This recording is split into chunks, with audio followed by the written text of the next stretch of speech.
Nei giorni scorsi i paesi della Barbagia sono stati animati dai festeggiamenti del Carnevale, le comunità si sono riunite per dare vita a dei riti ancestrali legati al mondo agropastorale con la voglia di trasgredire e di divertirsi, maschere che in molti casi impersonano o tramandano miti, paure di comunità rimaste a lungo isolate, maschere che sono espressione ormai di un mondo che sta scomparendo, superato all'avanzare della modernità, che ha sconvolto e rivoluzionato le nostre comunità, anche quelle più conservative, ma ci sono significati più profondi delle maschere che vanno ben al di là dell'esibizione che i gruppi fanno a beneficio dei turisti.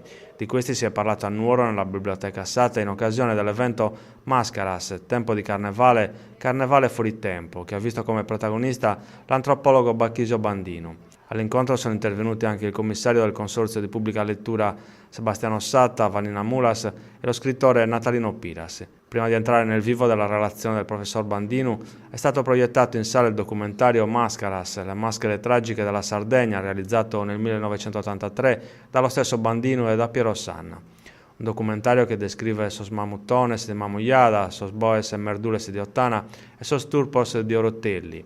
Ne racconta l'origine e il significato. Rituali antichi tramandati per generazioni e legati ai riti ancestrali che affondano la propria origine in un mondo in cui il mito e la realtà si confondevano e sovrapponevano, prendendo forza ed energia l'uno dall'altro, condizionandosi a vicenda. Uomini che prendono sembianze animali.